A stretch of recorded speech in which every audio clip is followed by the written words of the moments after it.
Hello friends. तो movie की start होती है और हमें एक मोटी सी लड़की को दिखाया जाता है जो कि एक लड़के का स्केच बना रही होती है। अब हमें उसी लड़की का इंट्रोडक्शन दिया जाता है कि उसका नाम है जैंग, जो कि पढ़ाई लिखाई में बहुत कमजोर है, इससे कि क्लासमेट्स भी उसका मजाक बनाया करते हैं। वजन बढ़ने और मार्क्स कमाने की वजह से उसकी मॉम भी हर वक्त उस पर चिल्लाया करती। क्लासमेट्स भी उसे हर वक्त बुली किया करते। इस सब के बाद भी जैंग एक चीज से खुश है, जो कि और कोई नहीं उसका क्रश है, जिसका नाम है फैंग, जिसे हमेशा जैंग छुप छुप कर देखा करती। और उसे ही इम्प्रेस करने के लिए वो स्कूल इलेक्शन में भी पार्टिसिपेट करती है, जिसकी कॉम्पिटिटर ही होती है, जो कि स्कूल की ब्यूटीफुल गर्ल होती है। जैंग भी अपनी पूरी कोशिश करती है और अपना बेस्ट देती है। नेक्स्ट सीन में यी की फ्रेंड मिन उसे बताती है कि देखो, सबसे टॉप पर तुम ही हो और सभी लोग तुम्हें ही वोट करेंगे, इससे कि तुम्हें फैंग के पास आने का भी मौका मिलेगा। वो तुमसे बहुत ज़्यादा इम्प्रेस हो जाएगा। तभी वो लोग देखते हैं कि जैंग सभी लोगों के पास जा जाकर वोट मांग रही है, लेकिन तभी वहाँ पर एक लड़का आता है और उससे बुली करने लगता है और उसका बैग लाकर पेड़ पर फेंक देता है। जैंग सभी से हेल्प मांगती है कि उसका बैग उतार दे, लेकिन कोई भी उसकी हेल्प नहीं करता। मजबूरन जैंग को ही पेड़ पर चढ़ना पड़ता है। वो सही सलामत पेड़ पर चढ़ भी जाती है और बैग निकालने ही लगती है कि नीचे गिर जाती है। इसके बाद यहाँ पर यी को पता चलता है कि जैंग लास्ट पोजीशन से 5th पोजीशन पे आ गई है और उसे ये देखकर बहुत ज़्यादा गुस्सा आता है। इसके बाद ये दोनों प्लान बनाते हैं। मिन एक्टिंग करने लगती है कि मेरा वॉलेट किसी ने चुरा लिया है। अभी वो सभी के बैग्स चेक करने लगती है और उसका वॉलेट जैंग के बैग में मिलता है, जो कि उन्होंने ही छुपाया था। इसके बाद प्रोफेसर उसे पनिशमेंट के तौर पर इलेक्शन से डिस्क्वालीफाइड कर देते हैं।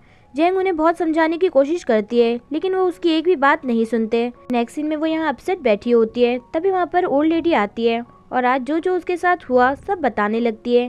कहती है कि तुम अपनी मॉम से ये बताओगी तो मुझे पता है वो तुम पर विश्वास नहीं करेंगी। जैंग कहती है कि आपको ये सब कैसे पता, और फिर मन में कहने लगती है कि क्या ये मुझे फॉलो कर रही है। तभी ओल्ड लेडी कहती है कि नहीं, मैं तुम्हें फॉलो नहीं कर रही, मुझे मन की बात पढ़ना आता है। और तभी वो उस पर कुछ मैजिक करती है, जिसके बाद जैंग की आंख सुबह ही खुलती है और वो टाइम देखते ही फटाफट से स्कूल के लिए रेडी होती है। तभी उसे वहाँ पर एक ब्रेसलेट दिखता है। जैंग उसे पहनती है और स्वाइप करती है। तभी वहाँ पर एक टाइम शो होता है। जैंग को कुछ भी समझ नहीं आता है। वो बाहर आकर देखती है, लेकिन उसकी मॉम कहीं भी उसे नहीं दिखती। रोड पर भी उसे कोई भी नहीं दिखता और ना ही स्कूल में। पहले तो उसे बहुत अजीब लगता है, लेकिन फिर वो इस पल को एंजॉय करने लगती है। वो मिन के साइकिल पर ऊपर टांग देती है और वॉल पर कुछ पेंटिंग करने लगती है और बाहर आकर बहुत कुछ खाती है।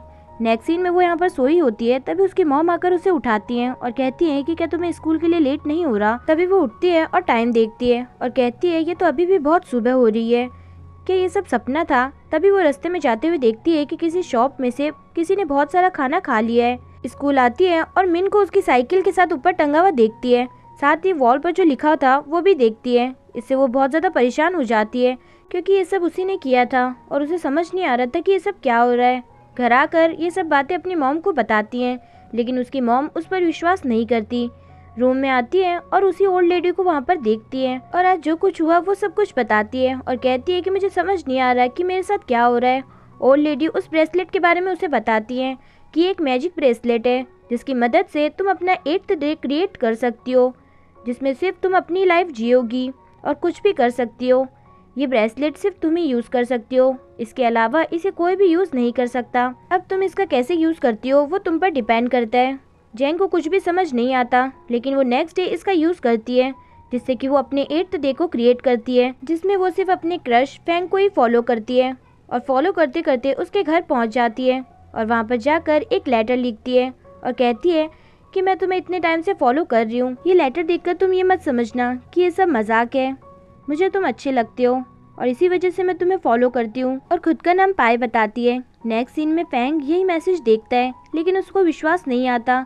लेकिन नेक्स्ट पेज पर उसे एक और नोट दिखता है, जिस पर लिखा होता है कि मुझे पता है कि तुम्हें विश्वास नहीं होगा, लेकिन यही सच है। फैंग भी एक लेटर लिखता है और कहता है कि तुम कौन हो, क्या तुम एक एंजल हो। और ऐसे ही इन दोनों के बीच बातें स्टार्ट होती हैं। नेक्स्ट सीन में यहाँ पर जैंग अपने प्रोफेसर से कह रही होती है कि मैंने वॉलेट नहीं चुराया था। आजकल वैसे ही बहुत अजीब चीजें स्कूल में हो रही है, मुझे लगता है कि इस स्कूल में कोई बुरी शक्ति है। आपने देखा ना, मिन भी कैसे अपनी साइकिल के साथ ऊपर टंगी हुई पाई गई थी। तो प्रोफेसर कहते हैं कि अगर सच में ऐसा है तो अगर मैं अपनी टेबल के साथ बाथरूम में पाया गया तब मैं इस बात को मानूंगा। जैंग ये सब सुनकर अपनी मैजिक ब्रेसलेट से प्रोफेसर को बाथरूम में पहुंचा देती है, जिसके बाद प्रोफेसर को भी इस बात पर यकीन आ जाता है। फिर प्रोफेसर सभी बच्चों से कहते हैं कि अब कोई भी जैंग पर वॉलेट चुराने का इल्जाम नहीं लगाएगा। ये सब एक गलत फहमी है। इस स्कूल में कुछ हो रहा है जिसकी वजह से आप लोगों को प्रॉब्लम हो रही है, लेकिन बहुत जल्द ठीक हो जाएगा। नेक्स्ट सीन में फैंग जैंग को बताता है कि हमारा फुटबॉल मैच आने वाला है, लेकिन इसके लिए हमें सिर्फ 3 दिन की छुट्टी मिली है। अगर 10 दिन की छुट्टी मिलती तो हम लोग अच्छे से प्रैक्टिस कर पाते। ये सब सुनकर जैंग अपनी ब्रेसलेट की मदद से वो हॉलीडे चेंज कर देती है और 3 दिन की जगह 10 दिन कर देती है।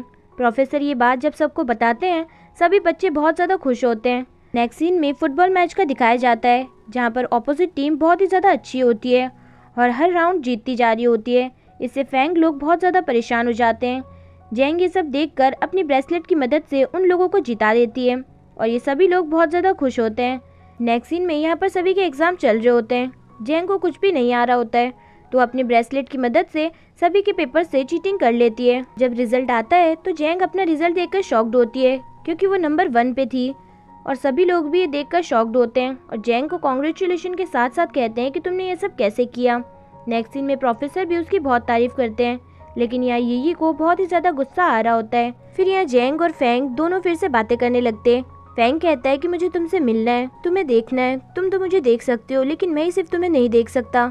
जैंग कहती है कि मैं भी ये सब करना चाहती हूँ, लेकिन मुझमें तुम्हारे सामने आने की हिम्मत नहीं है। नेक्स्ट सीन में एक लड़की फैंग के पास प्रॉब्लम लेकर आती है। फैंग को नहीं आता तो वो जैंग के पास आता है और कहता है तुम तो टॉपर हो, तुम्हें तो आता ही होगा। जिस पर जैंग कहती है हाँ। तभी वो ब्रेसलेट की मदद से उस सॉल्यूशन को ढूंढ कर लाती है और उन्हें देती है।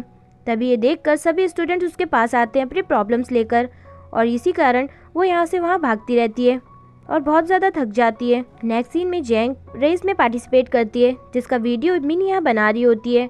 थक हार के जैंग यहाँ रुकती है और अपना ब्रेसलेट की मदद से टाइम स्टॉप कर देती है, वहीं पर बैठ जाती है। बाद में रेस्ट करने के बाद वो रेस भी जीत जाती है। मिन और ये सब देखकर बहुत ज़्यादा शॉक्ड होते हैं और उन्हें समझ नहीं आ रहा होता है कि ये सब कैसे हुआ। नेक्स्ट सीन में यही वीडियो ये लोग देख रहे होते हैं और उन्हें उस ब्रेसलेट के बारे में पता चलता है। वहीं दूसरी तरफ जैंग और फैंग दोनों एक दूसरे से मिलने का डिसाइड करते हैं। फैंग कहता है कि तुम व्हाइट ड्रेस पहन के आना और मैं तुम्हें पहचान जाऊंगा। जैंग शॉप पर आती है और उसे ये व्हाइट ड्रेस बहुत पसंद आती है। उसे ट्राई करती है और उसे पता चलता है कि इसकी प्राइस तो बहुत ज़्यादा है, लेकिन फिर वो अपने ब्रेसलेट की मदद से उसे चुरा लेती है। नेक्स्ट सीन में ये जैंग का ब्रेसलेट चुरा लेती है और ये दोनों यहाँ पर आकर उसे ट्राई करने लगते हैं, लेकिन कुछ भी नहीं होता, क्योंकि ओल्ड लेडी ने कहा था कि इसे जैंग के अलावा कोई भी यूज़ नहीं कर सकता। जैंग यहाँ आकर वही ब्रेसलेट ढूंढने लगती है, लेकिन उसे नहीं मिलता। वहीं दूसरी तरफ ये उसके बैग आकर चेक करती है और उसे वहाँ पर एक वाइट ड्रेस और बहुत सारी नोट्स दिखते हैं, जो कि फैंग और जैंग के बीच की बातें होती हैं, जो कि सारी वो पढ़ लेती है। नेक्स्ट सीन में ये कहती है कि इस ब्रेसलेट का तो कोई यूज़ नहीं है, इसलिए वो उसे डस्टबिन में डाल देती है। अगले दिन एग्जाम का दिखाता है, जहाँ पर जैंग को कुछ भी नहीं आ रहा होता है, क्योंकि अब उसके पास उसका ब्रेसलेट भी नहीं है। चीटिंग करते हुए उसकी टीचर उसे पकड़ लेती है। थोड़ी देर बाद उसकी मॉम आती है और प्रोफेसर उसकी चीटिंग की बात उन्हें बताते हैं। उसकी मॉम उस पर बहुत चिल्लाती है। तभी वहाँ पर एक लेडी आती है, जो कि उसी शॉप की ओनर थी जहाँ से जैंग ने वो ड्रेस चुराई थी। जैंग उन्हें देखकर खुद को छुपाने लगती है, लेकिन तभी उसकी मॉम उसका बैग चेक करती है। बैग में से उन्हें एक फ्रॉक मिलती है। जैंग उसे छुपाने लगती है, लेकिन लेडी उसे पहचान जाती है और कहती है कि ये तो मेरी शॉप की फ्रॉक है, ये अचानक से गायब हो गई थी और ये बहुत ही ज़्यादा महंगी है। तभी जैंग कहने लगती है कि मैं सिर्फ एक बार पहन के वापस लौटा देती, लेकिन मैं ऐसा करना नहीं चाहती थी। ये सब सुनकर उसकी मॉम उसे थप्पड़ लगाती है और कहती है कि तुम ऐसा सब कैसे कर सकती हो। ये सब सुनकर जैंग वहाँ से भाग जाती है। स्कूल में भी अब सभी लोग जैंग का मजाक बना रहे होते हैं। जैंग भी यहाँ अपसेट होकर घूम रही होती है। तभी उसे वहाँ पर वो ब्रेसलेट दिखता है, जो कि टूट चुका था। हाथ में डालते ही वो फिर से जुड़ जाता है और उसका मैजिक फिर से वर्क करने लगता है। वो इस जगह पर आती है और अब से यहीं पर रहने लगती है। वहीं दूसरी तरफ उसकी मॉम बहुत ज़्यादा परेशान होती है और दिन रात उसे ही ढूंढ रही होती है। फिर जैंग को याद आता है कि कल तो उससे फैंग से मिलने जाना है। तभी वो नेक्स्ट से यहाँ पर पहुँच जाती है। वो जैसे उससे मिलने जाने लगती है, वहाँ पर ये व्हाइट ड्रेस पहनकर आ जाती है और फैंग और जैंग के बीच में हुई कुछ बातें बताती है, जिससे फैंग को भी यकीन आ जाता है कि ये ही पाए है। और ये सब देखकर जैंग को बड़ा गुस्सा आता है, लेकिन वो कुछ भी नहीं कर पाती। उस दिन के बाद से जैंग भी अपनी ब्रेसलेट की मदद से उस 8th डे में ज्यादा कुछ नहीं करती, सिर्फ खाती पीती और सोती, जिससे कि उसकी हालत ऐसी हो जाती।